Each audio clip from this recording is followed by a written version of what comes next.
Mon ami, ça fait des années que tu pratiques du yoga. Ça fait des années que tu vas pour faire du yoga. Mais qu'est-ce que ça a fait pour toi? Franchement, qu'est-ce que cela a fait pour toi? Tu vas faire de la méditation, tu veux le vide, tu veux faire le vide en toi, donc pour te sentir bien, pour retrouver le bonheur et total. Mais est-ce que tu es réellement heureux ou heureuse? Franchement, ça fait des années que tu fais ce genre de choses. Ça a fait quoi pour toi? C'est comme envoyer de l'argent par la fenêtre. Parce que ça te coûte très très cher et de faire ce genre de choses, mais qui à chaque fois te pousse encore à en faire parce que tu n'es jamais satisfait. Donc on ne peut pas faire quelque chose pour ne pas trouver une satisfaction au lendemain. C'est comme prendre un médicament pour une maladie quelconque et puis de voir que au lieu que ça s'arrange, eh bien que voilà, la maladie continue à te faire souffrir. Donc c'est comme fumer une cigarette. J'ai envie de fumer une cigarette et puis je fume, après ça passe, l'envie passe. Ou même boire de l'alcool et puis pour oublier les choses, et puis au lendemain, eh bien les problèmes reviennent et encore et encore et encore.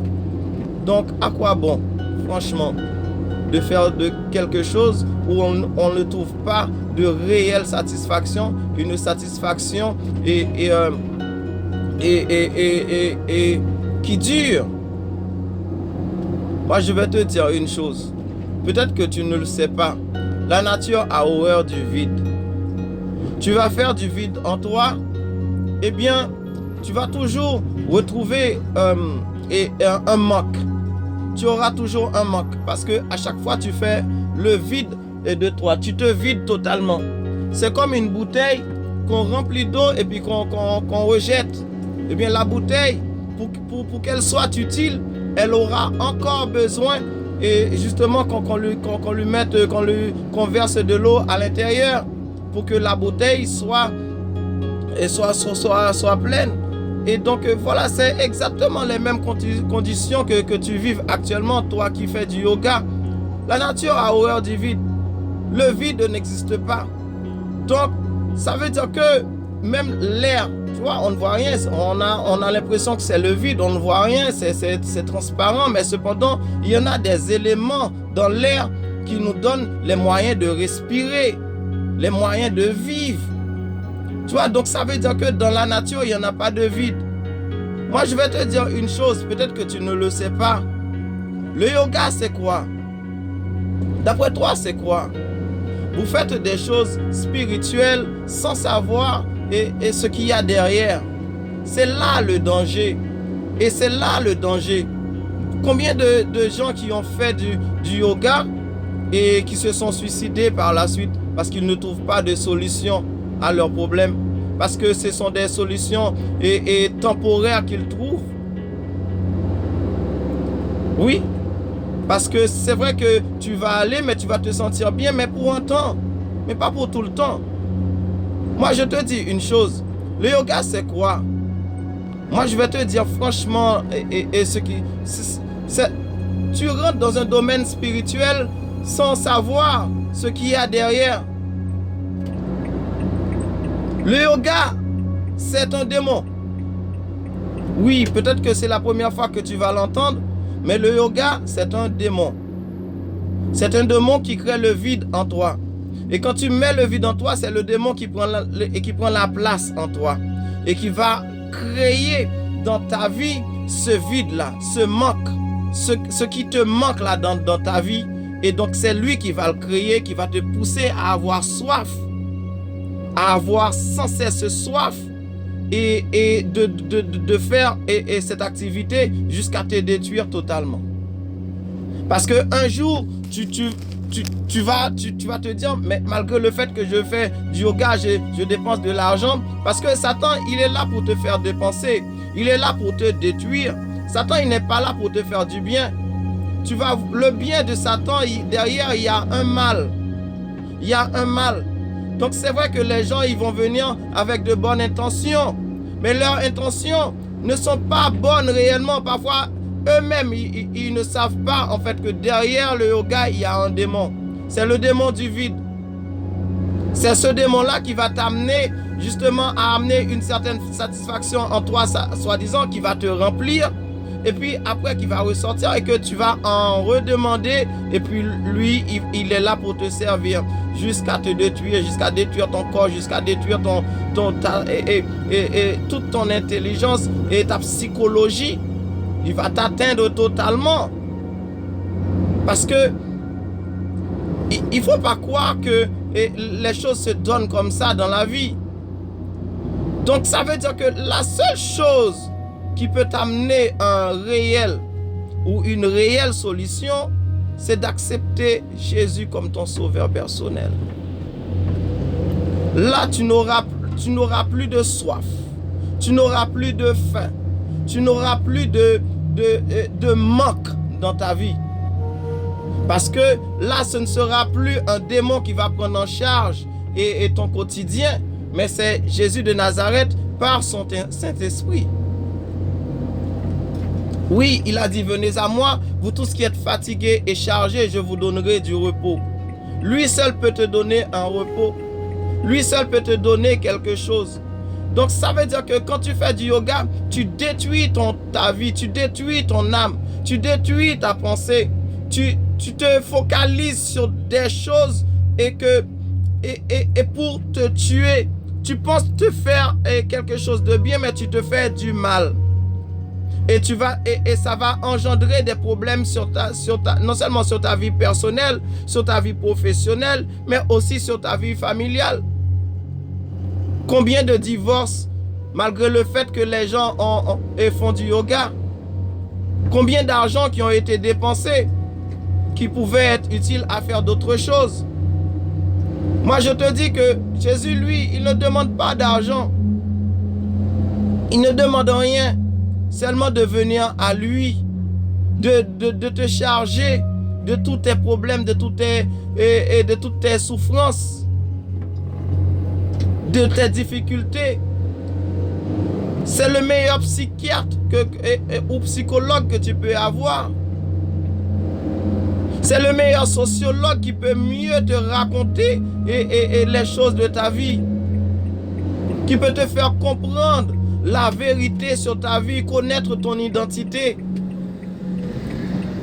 Il ne faut pas faire des choses que tu ne connaisses pas, des choses qui peuvent te détruire. L'homme propose, mais Dieu dispose. Mais derrière toute chose d'homme, eh bien, il y en a un danger. Il y en a un danger quelconque. Parce qu'il n'y a rien que l'homme fait qui soit parfait. Donc c'est de cela que va venir la souffrance, ta souffrance. Donc il est temps de comprendre dès maintenant ces genres de choses. Aller dans une salle pour faire ces genres de choses, ce n'est pas utile pour toi. Bien au contraire, ça va te détruire, mon ami. Parce que derrière, c'est un démon. Derrière ce démon-là, il y a Satan, le diable, qui va contrôler ta vie, qui va contrôler ta pensée, qui va contrôler ton être. Satan, il peut te pousser, et il peut te pousser à tout pour te sentir bien, mais malheureusement, derrière, c'est le mal que ça va engendrer. C'est le mal que ça va engendrer.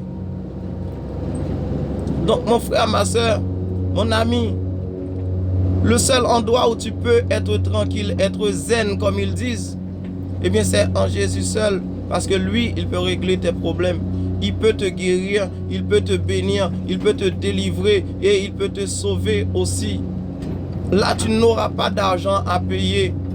Tu n'auras pas à payer tous les jours l'entrée dans une salle. Non. Jésus a besoin juste de toi, juste de te retirer de tes angoisses, de tes souffrances, de tout ce qui te fait souffrir, de tout ce qui te fait réfléchir, de tout ce qui t'empêche d'avoir une vie normale, de tout ce qui t'empêche d'avoir une famille normale. Voilà. Il est temps de penser et de sortir de ces choses-là dont on voit qui est à la mode. Donc, et cela va t'amener à l'idolâtrie, parce que derrière cela, ben, tu seras obligé et tu achètes des statues faits à la main d'homme pour mettre chez toi, des statues de Bouddha et des statues des dieux, parce que en Inde, les Indiens, ce sont des polythéistes. Eh bien, tu vas mettre des dieux chez toi. Qui dit des dieux, derrière il y a un démon. Voilà qui va encore te ramener en galère, puisque derrière chaque statue, à partir du moment où tu l'acceptes, eh bien, il y a un démon qui vient. Eh bien, c'est ces démons-là qui vont être les angoisses de ta vie. C'est malheureusement pour toi, tu te mets dans l'engrenage de quelque chose où tu ne vas pas t'en sortir, où un jour tu seras obligé de te dire, ah oui, je ne peux plus vivre, je ne me sens plus capable de vivre, et j'ai mal de vivre et sur cette terre, eh bien, jusqu'à ce que tu te suicides. Voilà le but de ces genres de choses. Voilà le but de ces genres de pratiques. Mon frère, ma soeur, il est temps de penser que la vie ne fait pas de simples choses. Il ne faut pas voir les éléments ainsi. Derrière chaque chose que tu vois, visiblement, il y a de l'invisible derrière. Mais si tu cherches des choses que tu ne connaisses pas, eh bien, tu vas tomber justement dans le piège que Satan tend pour tout un chacun, pour tout être, pour tout homme qui ne recherche pas la vérité de Dieu, qui ne recherche pas Jésus dans sa vie, qui ne recherche pas Jésus pour son bien-être. Parce que seul Jésus peut nous ôter tout, non seulement nos péchés, mais aussi peut nous retirer de nos angoisses, peut nous guérir de nos maladies, mais aussi de nous donner la vie éternelle, de permettre que nous soyons heureux vraiment, réellement, chaque jour, avec nos familles, avec nos enfants. Montre-moi des chrétiens et qui ne sont pas heureux, des vrais chrétiens, des chrétiens nés de nouveau. Montre-moi des chrétiens qui ne sont pas heureux. Il n'y en a pas beaucoup, ou il n'y en a pas du tout. Parce que le Seigneur, il prend soin d'eux. Et que ce soit au point de vue physique, psychique, spirituel. Donc, c'est rare que tu vas... Si un chrétien tombe malade, eh bien, c'est parce que Dieu veut le passer en épreuve. C'est parce qu'il passe des épreuves dans sa vie. Il passe des choses dans sa vie pour le permettre de le rendre encore plus fort. Pour combattre et tout ce qu'il aura à combattre dans sa vie. Voilà mon frère, voilà ma soeur. Il n'est pas nécessaire de faire ces genres de choses-là. Parce que ces choses-là, et donc le yoga a un démon derrière. Il n'y a rien d'autre, un démon.